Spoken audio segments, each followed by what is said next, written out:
أعوذ بالله من الشيطان الرجيم بسم الله الرحمن الرحيم اللهم صل على سيدنا محمد وعلى آله سيدنا محمد وسلم أمبي على فوق بركة دا مسامي سونا أنغا بي سورو أمبي بركة بلي دا مسارة هماني كافو كاولي نماندو وكفي كفولي دي أنفلي باو بلا جليما نيسيلي ناني كانالا ماليكونو أني ماليكوكا tele shirifula afilin do jamana chaman kan ambi an kan bawo fu sanga ani wakati kanga chokoroba fu no asidi Usman Sherif Madani Haidara anga fuli bi anaka demba ya anaka bawo bela jelini fuli ni tanin dilingo bela jelima bi anyambulu manabo mami no fe alifuna yi mai mi ajoro fa jamana inkono ya musu ani dimsenu aka jaka tasi du kono nama aya joro fa kosobe jamana in kono ya ewa ale rei joni adab na soma emission kono ka au kuna funi aywa au na don fana ali bi muso chesiri mimbe musula abina famnya fana ka fo muso antise ka ke foyi na nyere da maute muso kalani ali di badon abi kalambali la yele chugumina muso kalambali ali di fona badon abi kalani abu ula korota chugumina ali di fona kakan ko nyini ko don no kera na nyambulu di nyokoma ambi du dakilin fe ka bo dakilin fe antina ko bla daga girindala anga bitem mina buli femka odi l'expérience des anciens ministres au service de la promotion de la femme, de l'enfant et de la famille. Ministri musukoro minumbe ni wiyere di barama no ye kamuso ani demisenu katase dembayama olu ka ɲɛtaga baaraw olu ka waleya bɛnna u ma u bɛ se ka kɛ cogo di walasa denbayaw bɛ se ka lafiya musow ka lafiya denmisɛnninw ka lafiya o hukumu kɔnɔna la an bɛna foli di an balimamusow ma a n'an ka minisiri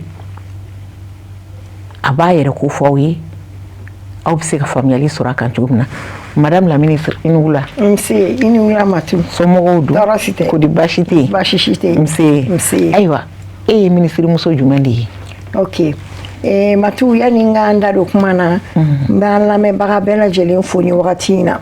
Mogo be kana me ni wakati na me bela jeli fo. Ka télévision Chérifla RFO. Ka ere Matu fo e muka wele sera maka invité ni plateau inka.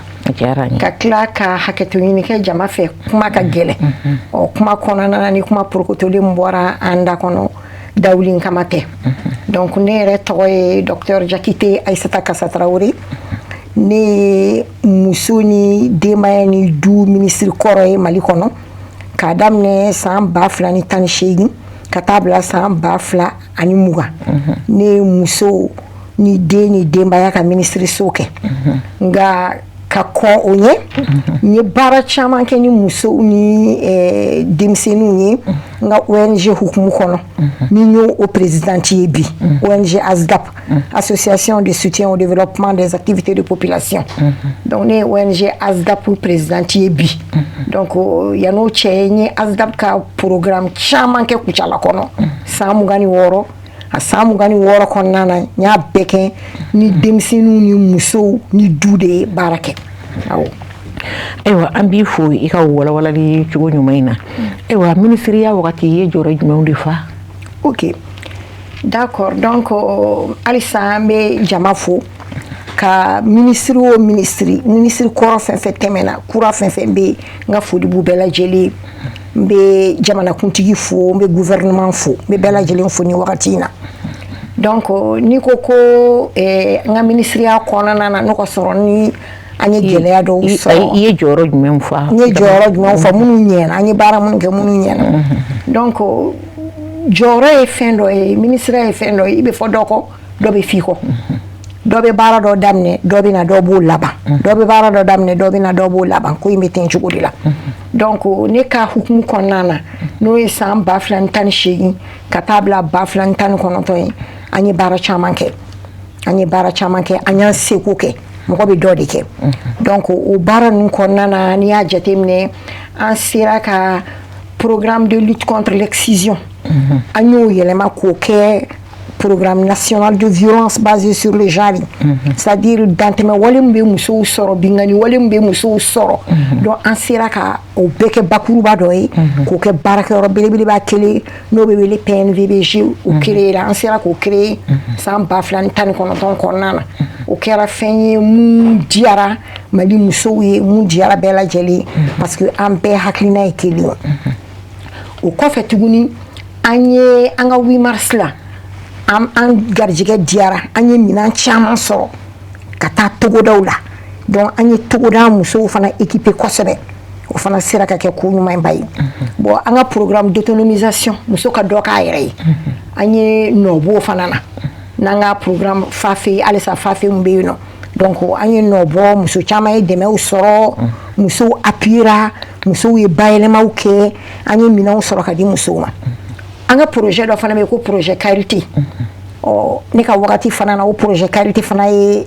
dayɛlɛ la o ye sira sɔrɔ o projet Carité fana kɛra fɛn ba ye musow ma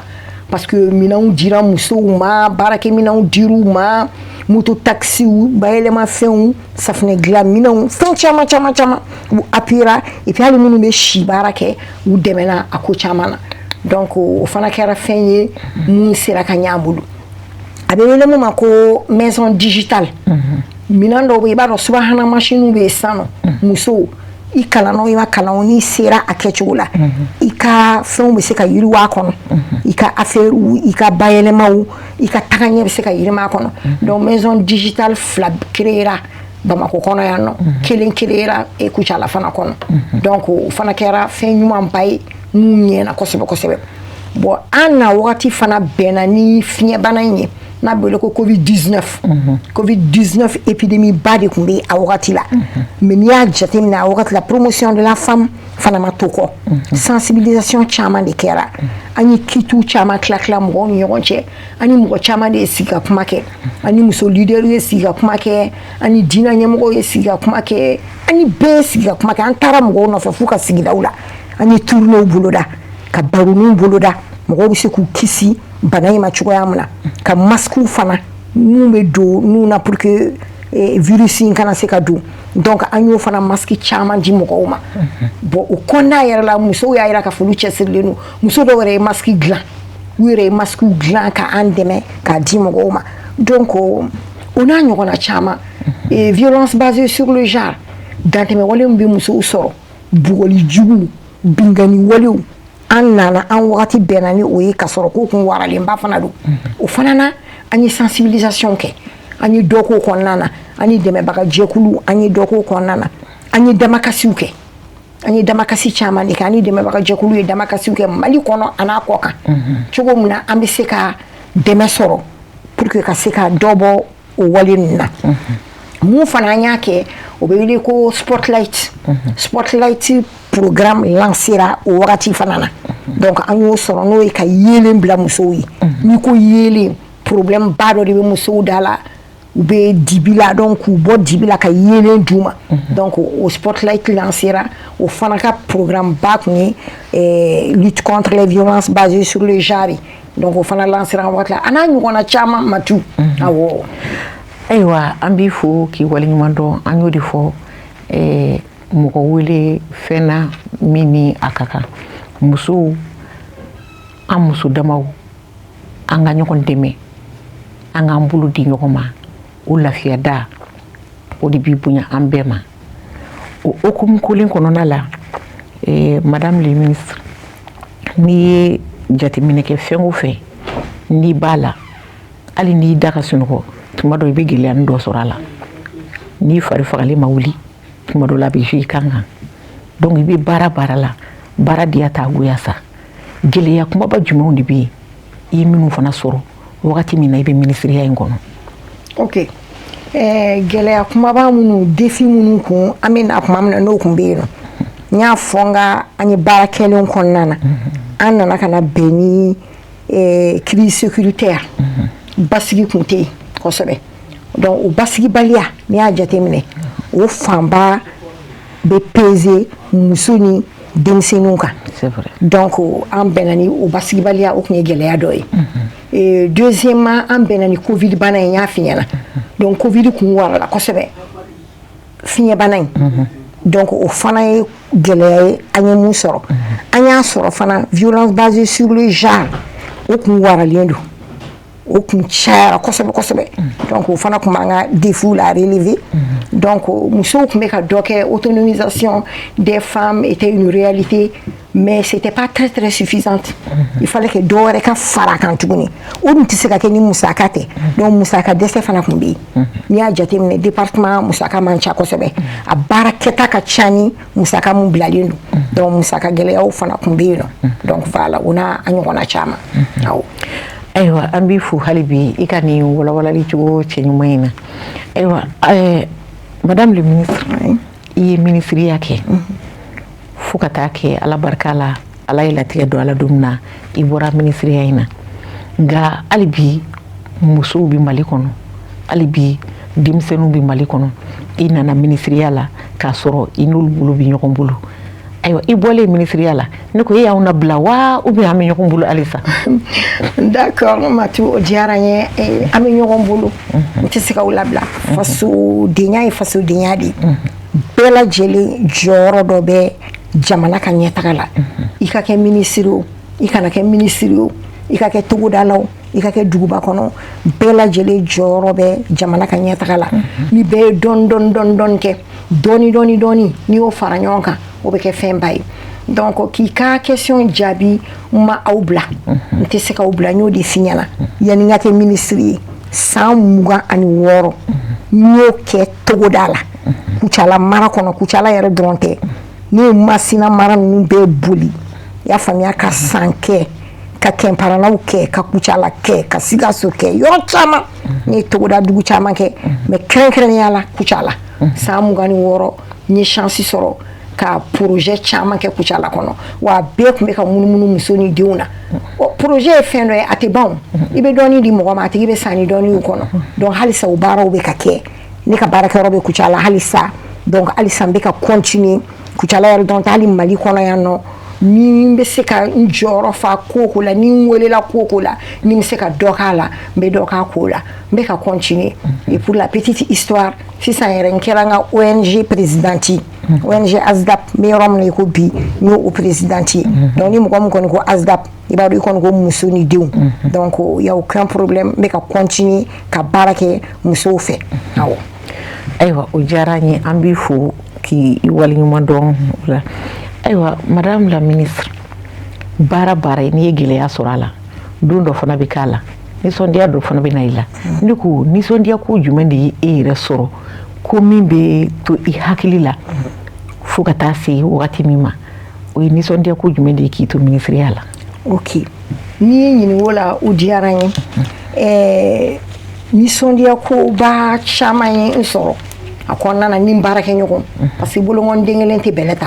jɛ ka baara de ye nin jaabi ninnu bɛɛ di an ma ne kelen tɛ donc n'i y'a jateminɛ ni nisɔndiya fɔlɔ min sɔrɔ o ye an sera ka togodala musow de Kaya Kidal an ye dɔ ta yɔrɔ bɛɛ la dɔɔni ka taga n'u ye Kuluba jamanakuntigi daga yɔrɔ la pour que u n'a muso bɛ se ka masala donc n y'o gagné don min na tiɲɛ yɛrɛ la o diyara n ye parce que olu fana nana ka n'a faamuya hali n'u bɛ togoda la u jɔyɔrɔ bɛ jamana ka ɲɛtaga la u jɔyɔrɔ bɛ jamana ka développement la parce que muso i mana secteur fɛn fɛn ta que ça soit santé assainissement agriculture i mana domaine fɛn ta entrepreneuriat i bɛ taa sɔrɔ ni muso ta a tɛ ɲɛnabɔ ma tu donc n y'o défi ninnu relevé o diyara ne ye kosɛbɛ parce que o kɔ n y'o kɔ jaabi ye musow farinyara n m'a fɔ k'u kuma farin dɛ u kun ka farin kosɛbɛ u ye jɔyɔrɔw ta u ye mɛriyaw kɛ u ye ko caman sɔrɔ mais n y'a ye u farinyara kosɛbɛ u taalen Kuluba ka baro kɛ ka masala ka dumuni kɛ o yɔrɔ la yen nɔ o ye kelen filani y'a jateminɛ tuguni mun diyara ne ye kosɛbɛ ne ka wagati fana considéra ni an ka loi 052 n'o ye ka jɔyɔrɔ di musow ma jɔyɔrɔ tɛ di muso ma ten parce que i ye muso ye il faut mériter mais n'i y'a jateminɛ ne ka hukumu kɔnɔna na wagati dɔ kɛra député bulon fara kosɛbɛ muso la kosɛbɛ kosɛbɛ hali n'o ka sɔrɔ a ma taa ɲɛ mais a kun kɛra donc o b'a yira jigi an bɛ se k'an jigi sigi bɛ yen donc la loi 052 appliquera wa n'i ye nomination jateminɛ hali fo ka n'a bila bi la nomination si tɛ kɛ ni muso ma ta en compte donc o ye ko ye mun ɲɛna kosɛbɛ kosɛbɛ mun fana diyara ne et puis an ka 8 mars dɔ la a bɛnna ni basigibaliya ye an y'a ɲini musow fɛ an ye welekan bila k'a fɔ musow ye an ka jimeni tɛgɛrɛ dɔgɔya an ka dɛmɛ ɲɛsin sɔrɔsi muso minnu cɛw taɲalen don an ka dɛmɛ ɲɛsin o ma Matu o fana diyara ne musow ye n jaabi togoda yɔrɔ bɛɛ bɛɛ y'i seko kɛ famille leader bɛɛ an ye ɲɔgɔn yew kɛ an kumana mun se kɛra tamati ye mun se kɛra jaba ye mun se kɛra wari ye mun se kɛra baarakɛminɛ ye bɛɛ de ye dɔ kɛ Matu o fana diyara ne kosɛbɛ et puis programme national des violences basées sur le genre o fana kɛlen ka sigi sen kan o fana kɛra ko ye mun fana diyara n ye a n'a ɲɔgɔnna caman nin yɔrɔ in na a diyara n ye n bɛ n baarakɛɲɔgɔn fo vraiment bolongon dengelen ci bɛlɛ ta dɛ ministre minnu kɔnna n ye ani minnu n kɔnna minnu fana ɲɛ an bɛ bɛɛ lajɛlen de fo jɛ ka baara de ye nin jaabi in di mɔgɔ si kelen tɛ se k'o la merci ayiwa an ye walawalali cogo ɲuman lamɛn ka faamuyali sɔrɔ a kɔnɔna la sabula muso caman bɛ yen an bɛ jamana kɔnɔ nka an tɛ nin yɔrɔ ninnu kɔnɔnaw dɔn nin bɛna kɛ sababu ye bi an ka to dunkan de don togodamuso bɛ dɔ faamu na i ko dugubamuso bɛ dɔ faamu na cogo min na o tuma na an b'i fo k'i waleɲuman dɔn i ka walawalali cɛ ɲuman in na o kɔfɛ madame la ministre denmisɛnninw ni musow an ye ɲɛkuluma ye yali e yɛrɛ bolo an ka hakɛw lafasali i bɛ se ka mun fɔ an ye o kan n'o ye muso ni denmisɛnninw ka se ka an ka hakɛw lafasa yali jumɛn de b'i bolo ka d'a ma o kibaruya kan ok Matu i ka o ɲininkali diyara n ye Matu n'i y'a mɛn hakɛ fo adamaden k'a ka kɛta dɔn tiɲɛ don an b'an ka hakɛw kɔ mais f'an k'a dɔn fana ko kɛta dɔ de b'an na n'i ka kɛta kɛ i ka hakɛ bɛ nɔgɔya donc caman kɛra a ko la mais halisa belebeleba bɛ yen ka kɛ tuguni parce que mun na n'i ko organisation féminine organisation de jeunes filles organisation de jeunes a ka ca a caman de créelen don bɛɛ bɛ k'i jɔyɔrɔ fin mais b'a la mun ye musow ta gɛlɛya Matu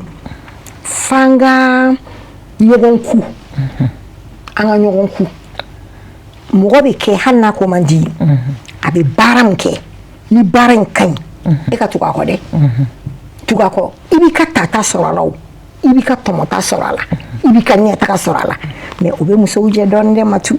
awɔ musow tɛ bɛn bon an ka bɛnbaliya n'i y'a ta k'a lajɛ i bɛ taa sɔrɔ a t'a kun bɔ quoi a t'a kun bɔ donc o bɛ ka an ka hakɛ ko segin dɔɔnin sinon n'an y'an fara ɲɔgɔn kan k'an bolo di ɲɔgɔn ma ka ko to ɲɔgɔn ta la ka ɲɔgɔn ku tubabuw ko ka ɲɔgɔn supporter mɔgɔ bɛ kɛ a ka ko man di a ka ko ka gɛlɛn i ma mais i b'a supporter pour que i fana mago dɔ bɛ dilan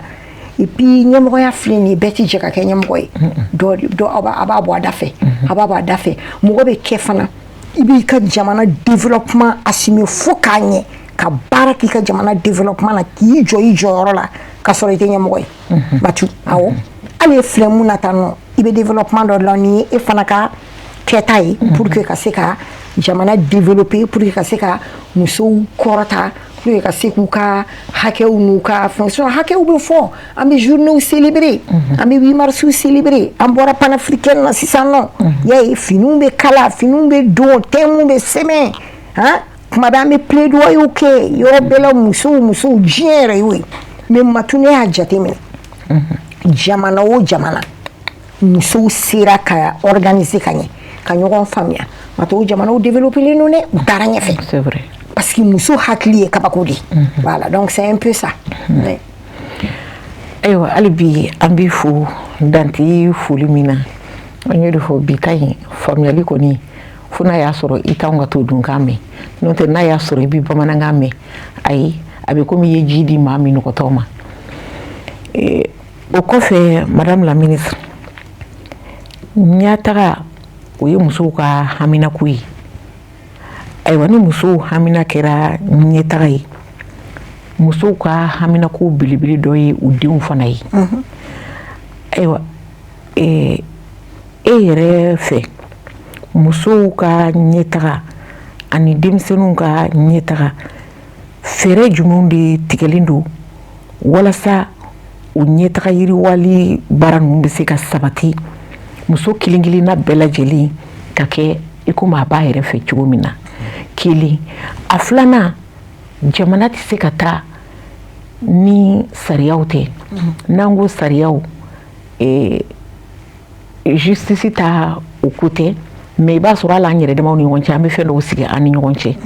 ani fana baarakɛyɔrɔw fana dɔw bɛ k'a la a bɛ se ka kɛ fɛn dɔw bɛ décider u ka ta yali o waleya ninnu kɛ yɔrɔw la musow jatilen don wa awɔ matika o ɲininkali diyara n ye musow jatelen don diɲɛ fɛn bɛɛ de la n t'a dɔn n'i y'a jateminɛ i mana an ka ministère ye ministère transversal de ye an ni bɛɛ de bɛ baara kɛ n'i y'a jateminɛ foyi de tɛ kɛ hali sisan nɔ panafricaine thème kun ye mun ye ji sanuman ko ani sanuya o ye environnement ka domaine ye mais n'i y'a jateminɛ i mana agriculture ta i mana kɛnɛya ta n'i ye planification familiale ta bange sɔgɔ ɲɔgɔnna fɛɛrɛ jɔn interpellé don musow n'i ye denw ka baloko dɛsɛ ta jɔn interpellé don musow n'i ye denw ka banaw ta jɔn interpellé don musow hali ni cɛ banana jɔn interpellé don musow donc n'i ni ɲininka o la moi je crois que communication n'o ye sigi ka kuma ye an ka kan k'o de wara a bɛ ye dɛ an ka sigi ka kuma communication au sein du couple cɛ ni muso ye ɲɔgɔn dafalan de n'i y'a jateminɛ cɛ baara tɛ yen muso baara tɛ yen cɛ ni muso aw bɛ ɲɔgɔn dafa di o kɔrɔ tɛ ko muso b'a kɔgɔ da cɛ kɔgɔ la non non non an ka laadalako n'an ka danbelakow bɛ yen an b'o makara mais cɛ ni muso ye ɲɔgɔn dafalan ye donc communication d'abord au sein du couple n'i bɛ furu kɔnɔ furu ɲɔgɔnmaw ka kuma ni ɲɔgɔn ye n'aw kumana ni ɲɔgɔn ye a bɛ kumana aw denw ye aw bɛ denw ka éducation su aw bɛ denw taabolo su aw bɛ denw bilasira denmisɛnnin minnu fana wulilen don n'u bɛ entrepreneuriat kɔnɔna na u ka business min b'u bolo u ka encourager u ka gɛrɛ u kɔrɔw la u ka gɛrɛ u baw la u ka expérience lamɛn k'o fara u ta kan n'o kɛra ne hakili la droit ni fɛn na a bɛɛ bɛ ɲɛ sɔrɔ mais an ka communication sinsin du kɔnɔ sigida la jamana kɔnɔ an muso ɲɔgɔnw fana ni ɲɔgɔn cɛ an ka to ka ɲɔgɔn wele sɔn ka ɲɔgɔn hakilina dɔn ka kuma ni problème ni bɛ an ko cogo di an b'a ta bolo jumɛn kan an b'a bila bolo jumɛn kan donc n'o kɛra n'an yera o wale la an bɛ wele kuma bɛɛ o parce que jamanakuntigiw ma ɲina an kɔ tile kelen a bɛɛ de b'a fɔ musow a bɛɛ de b'a fɔ jɔyɔrɔ ka di musow ma mais an musow fana f'an k'a yira de k'an n'a ka kan et puis an bɛ se voilà donc o tɛ se ka kɛ sigi ka kuma kɔ o tɛ se ka kɛ ɲɔgɔn ku kɔ o tɛ se ka kɛ bɛn kɔ donc an ka bɛn an ka ɲɔgɔn lamɛn an ka ko to ɲɔgɔn ta la bɛɛ ka dɔ kɛ matu e bɛ se ko dɔ la ne tɛ se o la ne fana bɛ se ko dɔ la e fana tɛ se o la donc n'a farala ɲɔgɔn kan a bɛ kɛ koba ye ayiwa an b'i fo hali bi i ka walawalali cogo ɲuman in na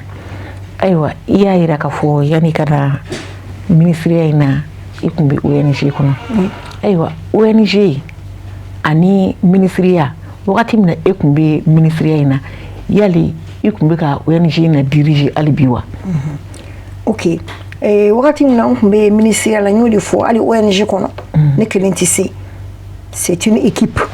jɛkulu de don donc i bɛ yen o i tɛ yen o baara bɛ kɛ donc ne ka ONG baara tun bɛ ka continuer avec mon équipe a ka bon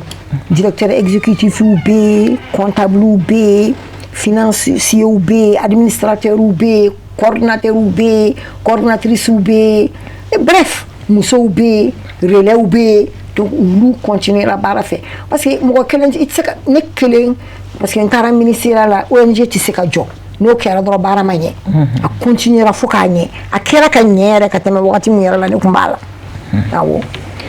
Ayiwa an bi I fo k'i waleɲuman dɔn ka an filɛbaga bɛɛ lajɛlen fo k'u waleɲuman dɔn maa o maa bɛ nin wagati in na k'i sɔgɔlen don Sherifula TV la jamana kɔnɔ ani jamana kɔ kan an bi aw fo dante foli min na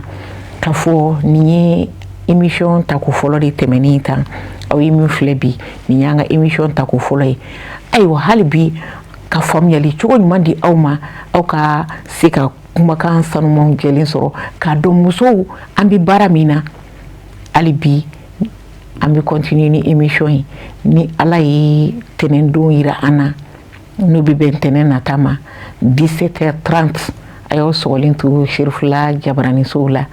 aw bi ni émission tako filanan ani madame la ministre an bi continuer a bɛ tako filanan sɔrɔ yan ni Ala sɔnna a ma Ala ka sigi wɛrɛ yira an bɛɛ lajɛlen na a k'an bɛn ntɛnɛndon inchallah.